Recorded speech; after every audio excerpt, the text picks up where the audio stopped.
সম্পূৰ্ণ বেইখন সজাৰ কেনেকৈ মটকৰ বেই সাজে আপোনালোকক দেখাই আছোঁ। এয়া মোৰ লগত আছে আজি কণীয়া বাপেক, এয়াৰ নগেন কণীয়া বাপেকৰ লগত একেলগত আমি আহিছোঁ।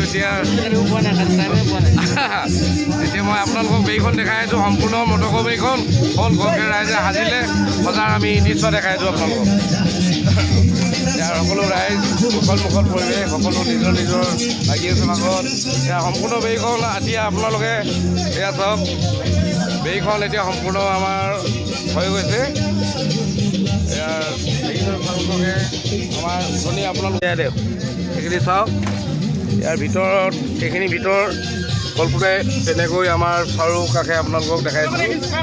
তো সম্পূৰ্ণ মানে এনেকৈ বেইখন হয় মটকৰ বৈ। এতিয়া ইয়াৰ বেই মাজৰ পৰা আপোনালোকক দেখাইছোঁ সম্পূৰ্ণ বেইখন হ'ল। আৰু পানী তোলাৰ দৃশ্যবিলাক সকলো পাছত দেখাইছোঁ। সন্ধিয়া ভাগত গোপিনীসকলে আৰু গাভৰু ছোৱালীসকলে কেনেকৈ পানী তোলে সেইটো আপোনালোকক দেখাইছোঁ। সম্পূৰ্ণ ভিডিঅ' চাই দিব শেষলৈকে। এখন মানে তুলনি বিয়া কেনেকৈ আমাৰ মটকৰ সমাজত হয় সেই তাকে মই দেখাবলৈ আপোনালোকক চেষ্টা কৰি আছোঁ। আপোনালোকে শেষলৈকে চাব ভিডিঅ'।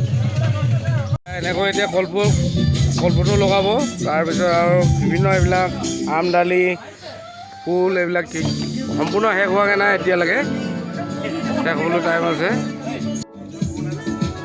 ইয়াৰ ৰাতি ভাগৰ সকলোৱে এতিয়া একত্ৰিত হয় এই বিয়াৰ যিটো নীতি নিয়ম পালন কৰি আছে।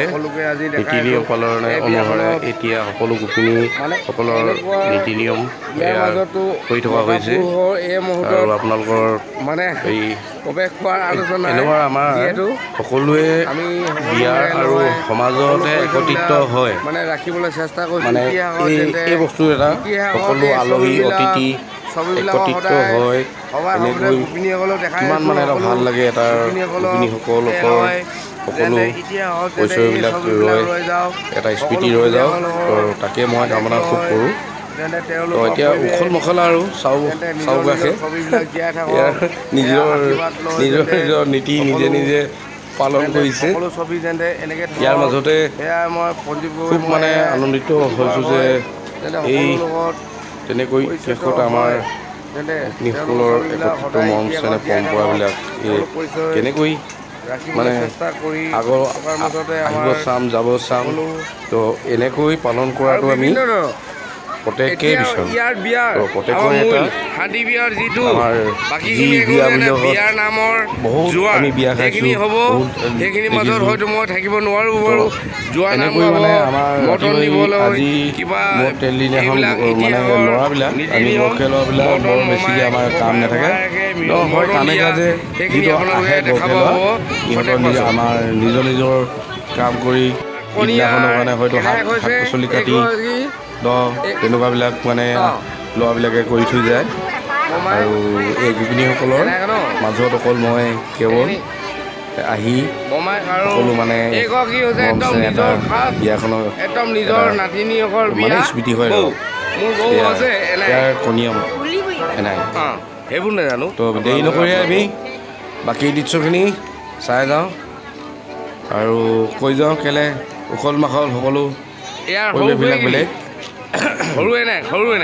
সৰু এনেকে এজনী হ'ল একদম সৰু এনাই দেই, একদম সৰু বিশেষকৈ আৰু ক'বলগীয়া একো নাই। যিহেতু ৰাতি ভাগত হয়তো অলপ ইমানখিনি গোপিনী আছে লাজো লাগে, বৰ ফুটাই ক'ব পৰা নাই। পৰিচয়বিলাক অলপ দিবলৈ চেষ্টা কৰিম। আপোনালোকে সকলোৱে লাজ কৰে যিহেতু কেমেৰা আগত, ময়ো যদি কেমেৰা কৰিছোঁ মোৰো লাজ অকণমান লাজ মানে যিহেতু নতুনকৈ ইউটিউবাৰ, গতিকে হ'বই আৰু ইয়াৰ অতিথি ছোৱালী আৰু লগৰ যিহেতু ইয়াৰ বাকীখিনি আৰু ওচৰ চুবুৰীয়া সকলো ইয়াত আছে। আৰু ইয়াৰ ভিতৰৰ দৃশ্য সোমাব নাপায় কইনা হৈছে এনাই মাজু এনাই নমস্কাৰ। আৰু দুই এষাৰ ক'ব নেকি এনেকৈ? বঢ়িয়া বঢ়িয়া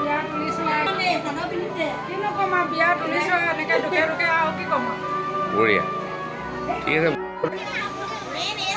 মটৰ যাচি আছে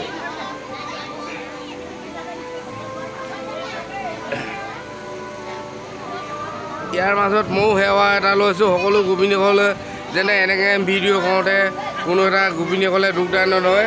সকলো গোপিনীসকলক মই ক্ষমা প্ৰাৰ্থী মাফ খুজিছোঁ। এনে গোপিনীসকলত সোমাই মই এটা ছবি ৰাখি ইতিহাসৰ এটা ছবি ৰাখিবৰ কাৰণে মই চেষ্টা চলাই এই ভিডিঅ' মই কৰিছোঁ দেই। গোপিনীসকলে সকলো মাফ কৰিব। মই কিবা অন্য ভিডিঅ' এটা কৰিবলৈ ইয়াত চেষ্টা কৰা নাই যে সকলো গোপিনীসকলৰ আশীৰ্বাদ সকলো ইতিহাসত ছবিবিলাক জীয়াই থাকক তাৰ পদক্ষেপ লৈ মই এটা ভিডিঅ' কৰিছোঁ সকলো দেই সকলোলৈ।